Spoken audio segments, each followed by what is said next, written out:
नमस्कार दोस्तों, मैं आरसी सिंह। आप सबका अपने YouTube channel enjoy with RC Singh में हार्दिक स्वागत है। प्यारे मित्रों, जैसे कि इसके पहले वीडियो आपने देखा, इसके पहले की वीडियो में हमने बताया पदार्थ के बारे में। तो पदार्थ के बाद जो बनता है परमाणु। तो आज हम इस वीडियो में बात करने वाले हैं परमाणु के बारे में। पदार्थ अति सूक्ष्म कणों से मिलकर बना होता है, जिन्हें परमाणु कहते हैं। और आज उन्हीं परमाणु के बारे में बात करेंगे हम लोग। परमाणु को इंग्लिश बोलते हैं एटम। ठीक है, आज एटम के बारे में बात करेंगे। वही परमाणु जो नागासाकी पर गिराया गया था। तो परमाणु जो बम गिराया गया था, आप सब जानते हैं। तो उसी के परमाणु अर्थात जो परमाणु होता क्या है, आज इस वीडियो में इसके बारे में चर्चा करने वाले हैं। तो समझिएगा परमाणु होता क्या है। अगर इसके पहले की वीडियो आप ना देखे हो तो जरूर देखिएगा, क्योंकि केमिस्ट्री की शुरुआत हमने कर दिया है। तो केमिस्ट्री में जो भी महत्वपूर्ण टॉपिक आते हैं, शुरुआत की चीजें, जिसको बिना जाने केमिस्ट्री हम नहीं सीख पाते हैं, वही हमको बता रहे हैं। देखिए परमाणु होता क्या है। परमाणु के विषय में हमने जाना कि भारत के महर्षि थे, जिनका नाम था महर्षि कणाद। महर्षि कणाद जो है, आपको बता दें, महर्षि कणाद 1300 ईस्वी में, कितना दोस्तों, 1300 ईस्वी में, ईस्वी ये पूर्व हो गया। भारत के महर्षि कणाद ने 1300 ईस्वी पूर्व जॉन डाल्टन के परमाणुवाद से हजारों वर्षों पूर्व, यानी जॉन डाल्टन का परमाणुवाद जो है, जॉन डाल्टन का जो परमाणुवाद आया है, 1808 ईस्वी में आया हुआ है। इनका जो परमाणुवाद बना है 1808 ईस्वी में बना हुआ है। लेकिन इनके पहले जॉन डाल्टन के परमाणुवाद के पहले, यानी जॉन डाल्टन जब परमाणु नहीं बताया था क्या होता है क्या नहीं, उसके पहले भारत के एक महर्षि हुआ करते थे, जिनका नाम था महर्षि कणाद। इन्होंने बताया कि जो हजारों वर्ष पहले पूर्व बता दिया। किनके पहले, यानी कि जॉन डाल्टन के परमाणुवाद के पहले बताया। उन्होंने क्या बताया, कहा कि सभी पदार्थ अत्यंत सूक्ष्म कणों से मिलकर बना होता है। अत्यंत सूक्ष्म कणों से मिलकर बना होता है, जिन्हें परमाणु कहा गया है। तो अगर क्वेश्चन ये पूछा जाए कि सबसे पहले परमाणु के विषय में किसने बताया, तो भारत के एक महर्षि थे, जिनका नाम था महर्षि कणाद। तो महर्षि कणाद ने सन 1300 ईस्वी पूर्व में, यानी कि 1300 ईस्वी पूर्व में बता दिए कि सभी पदार्थ अत्यंत सूक्ष्म कणों से मिलकर बना होता है, जिन्हें परमाणु कहा गया। फिर वही परमाणुवाद जो है जॉन डाल्टन ने बताया। जॉन डाल्टन ने कब बताया? जॉन डाल्टन ने, हम बताते हैं आपको, 1808 ईस्वी पूर्व बताए हैं। कि अब बताए वो कि उन्होंने कहा पदार्थ का वह छोटा से छोटा कण, बस समझिएगा, पदार्थ का वह छोटा से छोटा कण, उन्होंने बताया कि पदार्थ का वह छोटा से छोटा कण जिनसे मिलकर अणु बनता है, जिनसे मिलकर क्या बनता है, अणु बनता है, वही परमाणु कहलाता है। इसका मतलब तो ये हुआ कि सबसे छोटा, यानी पदार्थ का सबसे जो छोटा कण होता है वो परमाणु होता है। ठीक है, इसीलिए हमने इसके पहले की वीडियो में पदार्थ के बारे में बताया। अब पदार्थ का सबसे छोटा जो कण होता है, आपको बता रहे हैं, पदार्थ का सबसे छोटा जो कण होता है वो परमाणु। तो इस वीडियो में मैं परमाणु और अणु के बारे में, अणु और परमाणु के बारे में बताऊंगा।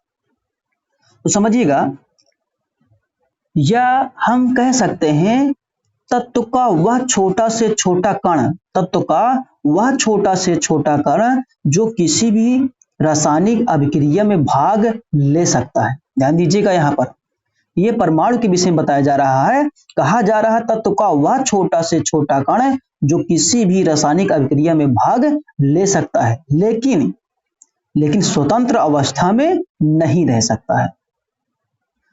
अगर स्वतंत्र अवस्था में नहीं रह सकता है, इसका मतलब सबसे छोटा तो यही होगा, क्या होगा, परमाणु। ठीक है, सबसे छोटा क्या है, परमाणु है। इसीलिए हमने पहले बता दिया कि पदार्थ का सबसे छोटा यानी सूक्ष्मतम कोई चीज है वो है परमाणु।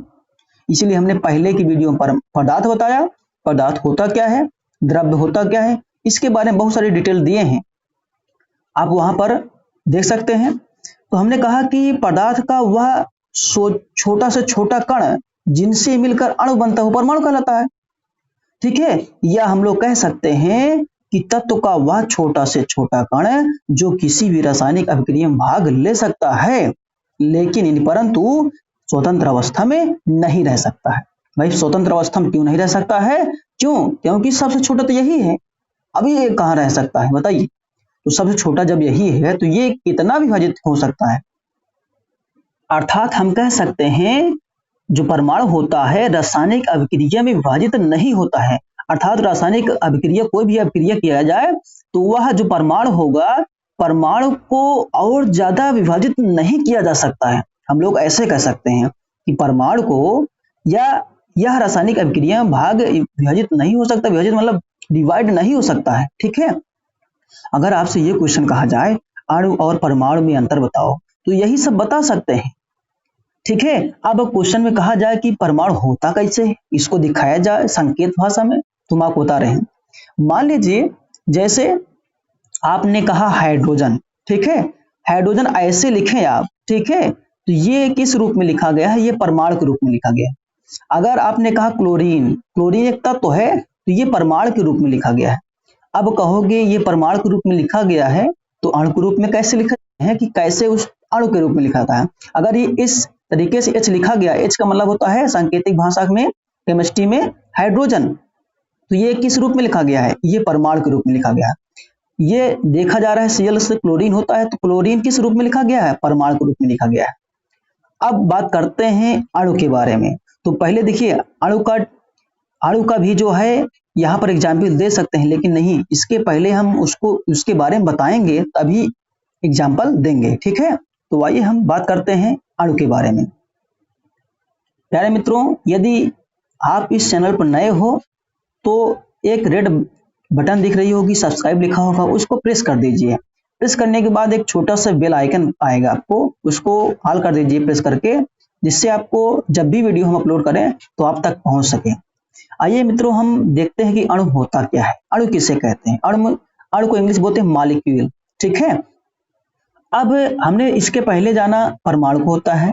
देखिए सबसे जो पदार्थ का सबसे छोटा जो कण होता है वो परमाणु होता है। अब परमाणु से ही मिलकर अणु बनते हैं। तो आइए हम इस पर फोकस करते हैं हम लोग। अब देखिए अणु किसे कहते हैं। देखिए तत्व तथा यौगिक, ध्यान दीजिएगा, तत्व तथा यौगिक का वह छोटा से छोटा कण, वह छोटा से छोटा कण जो स्वतंत्र अवस्था में रह सकता है। इसके पहले हमने बताया परमाणु के विषय में कि पदार्थ का वह छोटा से छोटा कण जो स्वतंत्र अवस्था में नहीं रह सकता वो परमाणु कहलाता है।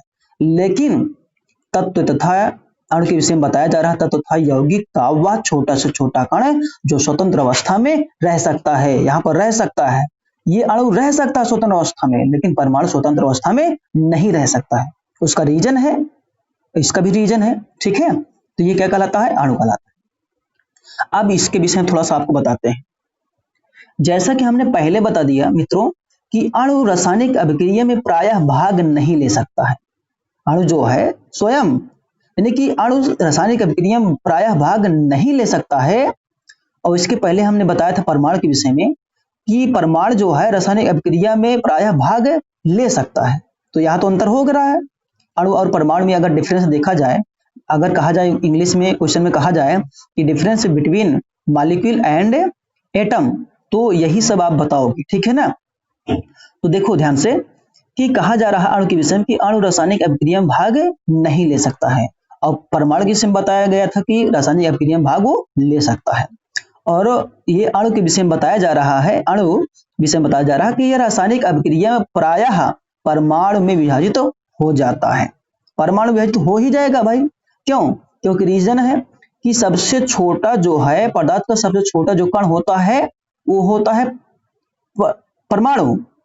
पदार्थ का सबसे जो छोटा अणु होता है, सबसे छोटा जो चीज होता है, अत्यंत सूक्ष्म कण होता है, वो परमाणु होता है। और परमाणु से ही मिलकर के क्या बनता है? अणु बनता है। इसका मतलब बड़ा कौन है? अणु बड़ा होगा, ठीक है। जिनसे जब मिलकर कोई चीज बन जाता है तो बड़ा हो जाएगा। इसका मतलब क्या है, अब बात समझो।